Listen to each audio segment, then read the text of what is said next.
Today I'm going to be speaking to Nicole Smart, who is a wonderful woman. She's a therapist, she's a life coach. I've known her for over 10 years, and we're going to be talking about conflict in lockdown. Now that could be lots and lots of things, with the people that you live with, finding it very difficult, relationship issues, problems with your children, but just generally what we're going to do is delve into understanding what personality type you are and what personality type the people around you are, and understanding what you can do to try and forge better relationships with those around you.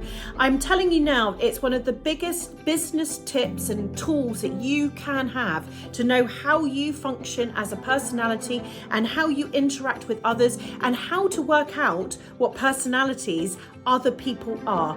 And it's this wonderful, wonderful technique. So I cannot wait. This is going to be absolutely amazing. Make sure you have your notepad and pen ready, because believe you me, you're going to be obsessively trying to work out which personality type you are.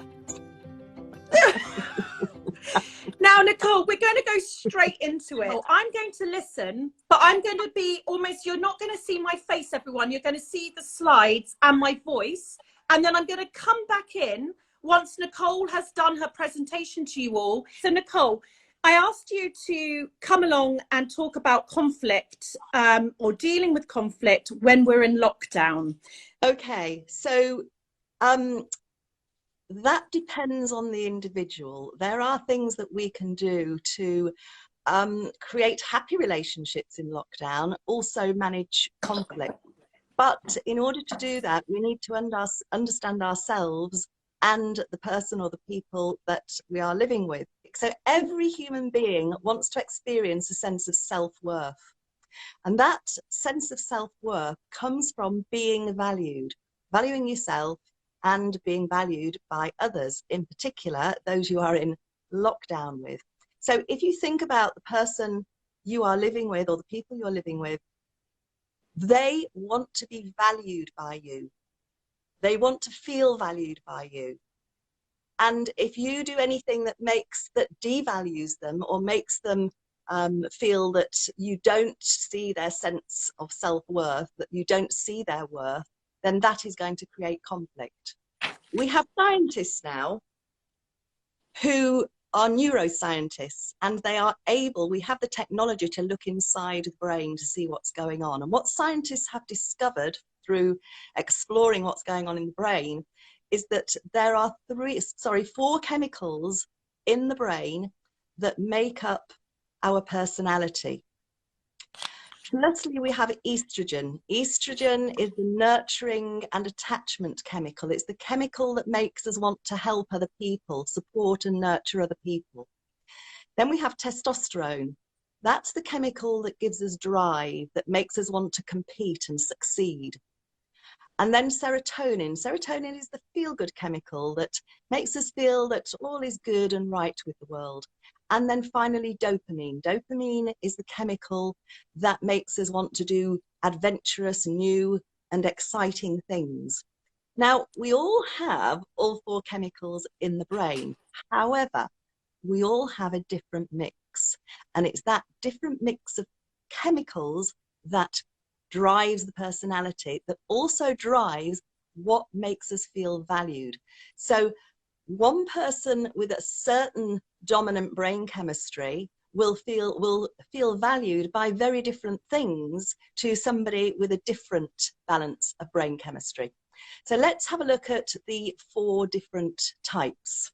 So people with a green estrogen dominant brain chemistry are primarily concerned with helping and supporting others.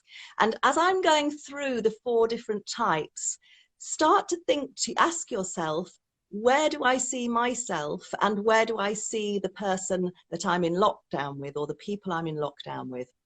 So the green estrogens want harmony. They want to build strong relationships. They want to ensure that other people are valued. They will defend the rights of others. They're nurturing, they're imaginative, they're empathetic. They can tend to be emotionally introspective, meaning that they analyze emotions a lot, and analyze their own emotions and analyze the emotions of the people they have relationships with. They can be a little bit indecisive and placate, because if they've got a difficult decision to make that's going to impact on a person or people, then they find it difficult to make that decision, because they're primarily concerned with people's welfare, people's feelings. So red testosterones are primarily concerned with being successful, whatever success happens to mean to them. They are also very keen to be recognized for their success. So it's success and recognition. They tend to be competitive. They tend to rise to positions of authority. They tend to be strategically analytical. So they're big picture thinkers. They're not detail people. They're big picture people. They are very persuasive. They're very open to opportunities. They like to claim rewards. They like to accept a challenge. They're always open to challenge. They're happy to take risks. Very competitive. They're inventive, and they tend to be decisive. They're good at making decisions, because they're not analyzing what the people might think. It's about what are the best decisions to achieve success. So those are the red testosterone people. And then we have blue serotonin. So blue serotonins are primarily concerned with doing things properly, doing things well. They tend to be quite introverted people, so they're very self-reliant. They're quite happy on their own. In fact, they tend to energize when they're on their own, and they need time on their own to energize. They tend to be very objective, very analytical, very principled, very in control of their emotions. So for the blue serotonin, pretty well the opposite of the green estrogen, feelings and emotions are actually irrelevant, because it's all about logic. If you give a red testosterone a goal, they'll be off charging, going for it. If you give a blue serotonin a goal, they will go back to the research, they'll go back to the data, they'll go back to the statistics and the facts, they'll put a plan together, they'll put the detail behind the plan, and when the plan is the right plan, and they believe that the plan will work, then they'll put it into practice. But they come across as serious. I find when you get to know them, they've got quite a dry sense of humor, but they don't let people in easily. They're very judgmental of themselves and of other people. They like schedules, they like routines, they're very literal. They can be quite traditional, they like order, and they are very loyal people. So if you're living with a blue serotonin, loyalty is really important to them. So yellow dopamines are primarily concerned with seeking new and better ways of doing things, seeking new adventure, seeking excitement, new experiences, and they are concerned for the good of the whole. So whereas your green estrogens are concerned primarily for people, your red testosterones are concerned primarily for success, your blue serotonins are concerned primarily for doing things properly, your yellow dopamines are concerned for the good of the whole. They are very adaptable. They are very curious, they're very open-minded, and the yellow dopamines are a bit chameleon-like. They can adapt to a bit of blue if it's needed, they can adapt to a bit of red, they can adapt to a bit of green. So more than any of the other types, they can adapt. They are novelty seeking, they are experimental, they like adventure, they take risks. They actually will take a risk for the sake of taking the risk to get that dopamine rush. A lot of entrepreneurs, most entrepreneurs have a high yellow dopamine brain chemistry type. They are unpredictable, they're flexible, they're creative in the wider sense. They have a low boredom threshold. So they're really driven when things are new and exciting, but when it gets into the detail and the more tedious work, they want to move on to the next exciting thing. They tend to be unconventional, independent, spontaneous, and unreflective. By unreflective, what we mean is that they tend to live in the now. They go with the flow. So they're not thinking and dwelling on the past, and they're not planning the future. They are just in the moment. So right now, we probably know, well, we're starting to learn about what colours we are. So I wanted to understand that, so we know what the colours, what aren't, when we look at this, understand the principles of what we are, what creates conflict, why, you know, I can see that a detailed person and someone who is just with, you know, head in the clouds, and why that happens.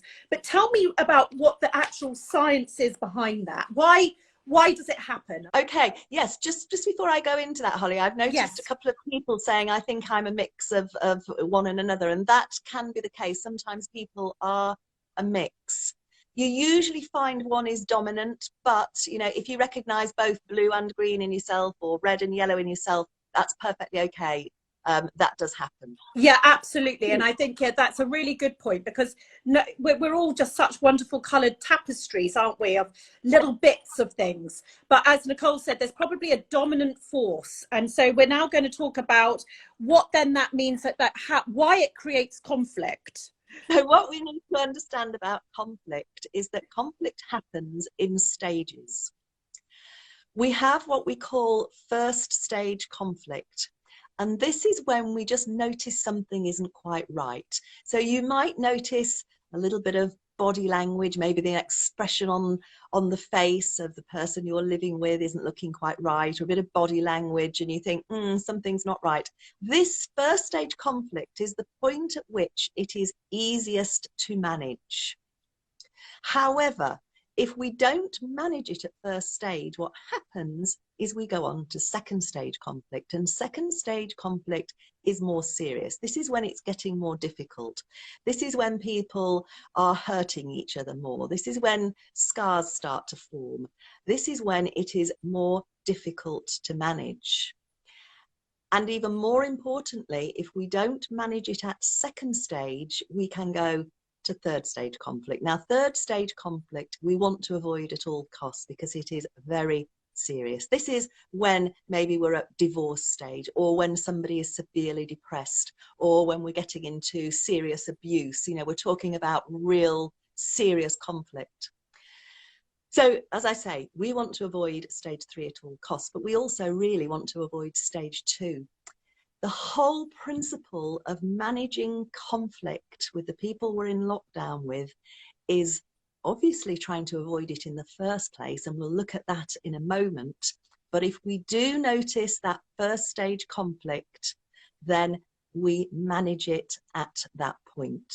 So we sit down, hey, I can tell, you know, there's something not quite right. What's happened? Let's talk about it. And as I was saying right at the beginning, how you manage conflict depends on the individual and what brain chemistry type they are.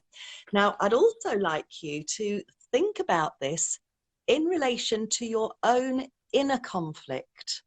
So not only noticing when the person you're living with is going into conflict, but also noticing yourself when you're going into inner conflict. Because as much as you can manage the conflict with the person you're living with, you can also start to think about managing your own inner conflict at first stage. So let's have a look one by one at the different types. We'll start with the blue. What do we do to stop ourselves from going into anything more than stage 1? And based on personality types, here are some tips. So if you are living with a blue who is going into first stage conflict, what they need is, first of all, a little bit of time alone to reflect. They get their energy from themselves, so they need time alone to process and reflect. Once they've had a little bit of time to process and reflect, then what they need is clarity. So it may be that you have done something or said something that has sent them into conflict. What they need is logical clarity and understanding. So to have a discussion with them, but keep that discussion logical. They are the key things that are needed for the blue serotonin if they go into conflict. And when blue serotonins go into conflict, you tend to find that they go into themselves. So they might take themselves away in terms of going quiet, or they might actually take themselves out of the room. But that is because they need time to reflect and process. So give them that time, but also make sure that you are connecting with them. Once they've had a bit of time, you're connecting with them to provide them with that clarity in a logical, factual, objective way. A red going into conflict, normally what you will notice is they get angry. When they go into first stage conflict, what reds want is a quick resolution.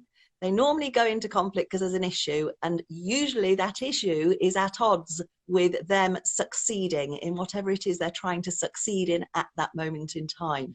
One of the challenges that reds are going to have in lockdown is not having, you know, especially if they're not working. If they're working, then that's going to make it easier. But if they're not working, what reds need is measurable goals, so that they have got something they are working towards that is going to give them measurable success. And again, it doesn't matter what that thing is, as long as it's important to them. So in the house, you know, it could be, I don't know, some sort of chore, or maybe a DIY job a day, and, you know, which is going to make a difference to the household.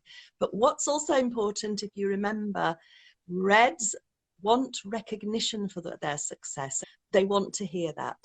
If you are not a red, just be aware that they are very solution focused. So if there is a problem, if you notice them going into first stage conflict, again, adult to adult, have a discussion, talk about it. But reds are going to want to talk about how you're going to solve this problem as quickly as possible. So help them think through solutions and maybe come up with ideas for solutions yourself. Thinking about yourself going into conflict, if you're a red, if you're not quite right, ask yourself, have I got some goals that I can focus on that are meaningful to me? Have I got a problem that I need to resolve? How do I resolve it as quickly as possible? What are the good things that I've achieved today? And recognize yourself and recognize your own successes and pat yourself on the back. Yellows are often quite difficult to read. As I say, they're quite chameleon-like. They go with the flow. So if you see a yellow go into conflict, it can be quite difficult to spot. But what I would suggest is if you're living with a yellow, try and spot behavior that's unusual. You need to ask them the question, okay, I can tell something's not quite right, or it seems to me something's not quite right. May have got that wrong, but you know, what's going on and what can we do to resolve it? In lockdown, really important, well, in all walks of life, it's really important, but particularly in lockdown for a yellow, they need to be creative. So try and help them to think of creative things that they can do. Maybe creative things around the house, maybe creative things around communicating with others. Also with the yellow, they like to be in the moment, and in particular, they like new experiences. So maybe we could find some new games to play. Maybe we could watch something on the telly we've never watched before. Maybe we could go outside and make our exercise really creative. So new experiences. Maybe we can go to a park that we've never been to before. So new experiences and new and enjoyable experiences is what the yellows look for. And then finally, we have the greens. The most important thing for greens, particularly if they are in lockdown, is that the relationships with the people that they're living with are good ones. Let's imagine you're a blue serotonin and you're going into conflict and you decide you're going to withdraw. That is then going to send the green estrogen into conflict, because why is he or she withdrawing from me? What's the matter? You know, there's something wrong with the relationship. So keeping the relationship on track and being tactile. So green estrogens like to be tactile. You know, giving them a cuddle, giving them a hug, giving them a kiss. Really important for green estrogens to feel valued and to feel that the relationship and know that the relationship is on track. Green estrogen, you do ask, how are you feeling? Because feelings are the most important thing. Feelings and relationships and other people are really important to green estrogens. And having asked them the question, how are you feeling? Listen. Listen, show understanding. And the way you can show understanding is by summarizing back to them what you've heard. But particularly if you're a red, don't provide solutions. Green estrogens just want to express how they're feeling, and they want to be understood. They're normally not looking for solutions. So if you're a green estrogen going into conflict, ask for a hug, ask for a cuddle, ask to be listened to. So just ask the other person that you're living with, look, I'm struggling with something and I'd really like to talk about it. And I'd really like you just to try and understand. I don't want solutions, but I'd like you to try and understand where I'm coming from. Gosh, this is absolutely fascinating. Can you tell me, that's avoiding the conflict. What is it that we can just do generally in our relationships to have better relationships? I mean, not that you have that silver bullet right now, but just tell me, is there any science behind just having good relationships? Absolutely, Holly, there is. And it's fairly recent. It's the last sort of 5 years or so, because as I say, it's only through neuroscience that has allowed us to, as the scientists, to look inside the brain to see what's going on. And there are some scientists who specialize in love, but they are scientists. They're not psychologists, they're scientists. And they have put people into brain scanners, couples into brain scanners, to look at what is going on inside of the brain at different stages of being in love. What they found was that the couples who have been together for long periods of time happily have got 3 chemicals in the brain, or should I say higher levels of three chemicals in the brain than the average person, and certainly than the couples who are unhappy together. And those chemicals are oxytocin, serotonin, and dopamine. Oxytocin is the chemical that the mother gives off when she goes into labor and when she gives birth. It creates a deep attachment between the mother and the baby. And couples who were happy together for long periods of time had high levels of oxytocin in their brains. They also had high levels of serotonin and dopamine. So oxytocin, what creates oxytocin is intimacy. Now, by intimacy, we can mean anything from a hug, a cuddle, holding hands, a kiss, up to making love. Any form of intimacy will produce oxytocin, the deep attachment chemical, in both individuals.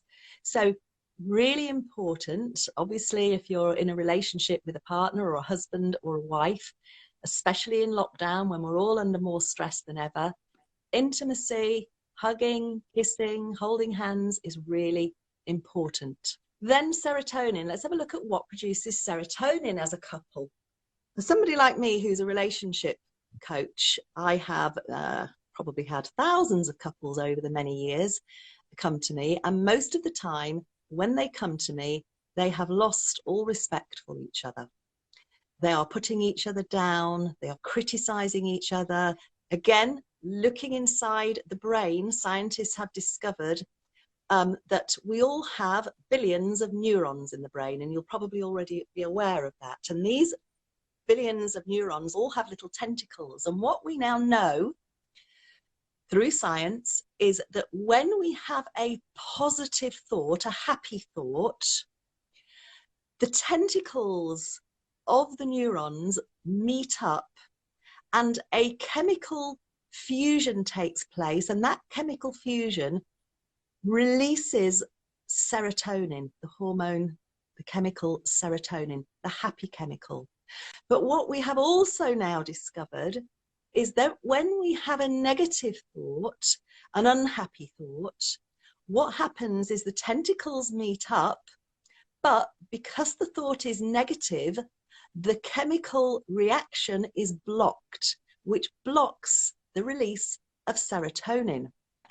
Now, we all need a certain amount of serotonin release throughout a day for us to maintain our mental health. So what happens when couples get to this downward spiral situation where they're criticizing each other, putting each other down, both feeling really bad? Because they're feeling really bad, they criticize each other more, and the serotonin release depletes and depletes and depletes until they both get to a point where they are both miserable. So another thing that you can do in lockdown to nurture a happy relationship is respect each other, appreciate each other. You know, if your husband or partner has just had a shave or something, I'm only mentioning this because I do this with my husband. I always think he looks lovely when he's had a shave, and I always say, oh, you look lovely. Show your partner, show the person you're living with, the people you're living with, respect and appreciation, and that will go a long way, because not only will they appreciate it, but you are putting positive, happy serotonin hormones into your brain and into their brain. But the second thing you can do to produce serotonin, we now know that when we are at one with nature, this produces serotonin in the brain. Go for a walk to a beautiful place that you both find beautiful and appreciate that beauty of nature together. And that will produce the serotonin in both of you. So the last one on dopamine is... Yep. Okay, I'll be very quick. So do fun things together, new activities together, do things together that are fun that you've never done before. That produces dopamine. So if by doing all of those things, you are producing oxytocin, serotonin, and dopamine together, you are doing everything you can to nurture those happy relationships in isolation, in lockdown. I'd love to know about, a lot of people are dealing with kids as well at the moment. Can all of this be applied to all of our family? Absolutely. It applies absolutely to anybody, regardless of their age. Just one point. This all works best if the person you have a relationship with understands it, and therefore you can work together as a team on this. So I would say, is there something about working out what colours your kids are, what colour your husband is, and try and work out the household dynamic? Work out, if you've got 3 children, you could have one red, one yellow, one green. You could have all the same, but it's likely that they're going to be different. So you need to work out what the key brain chemistry is of each of your children and adapt your behaviours and approaches and ways of working with them accordingly. Nicole, you have been a star, amazing. I mean, I can't tell you, whole families out there, they're going to all be sat down tonight and said, right, you know what mummy's just learned? You all sit down and you're going to have your personalities digested here. But thank you so much for sharing such valuable wisdom and also just your precious time. I can't appreciate, I'm really so appreciative, and so is everyone here. That's a pleasure. Lovely to be here. Thank you. Thank you so much. Thank you. Bye-bye. Bye. Conflict in the bud at stage 1. However cringy you find it, do nip it in the bud, because why we're talking about this when we normally talk about business and things is, I always say, it's all one, isn't it? We live good lives. If we run our own small businesses, our husbands, our families, our partners, our wives, they affect how our mental welfare is. And if we cannot think straight, if we are in conflict, if we are so sad, and that Duracell battery, which is all founders, can't operate, then you are damaging your business. So when you're thinking about, you know what, I can't do anything, I'm just going to go home today and I need to sort this out, just do. Because think about your business. The business needs you in full, happy or stable mode. So I just find this absolutely fascinating. As ever, I want to say a huge thank you to NatWest, Dell, 3 and Royal Mail, because these types of videos, these learnings, what we're doing on this journey through this unbelievably difficult time in lockdown is thanks to these people supporting us to bring you SME SOS. Lots of love.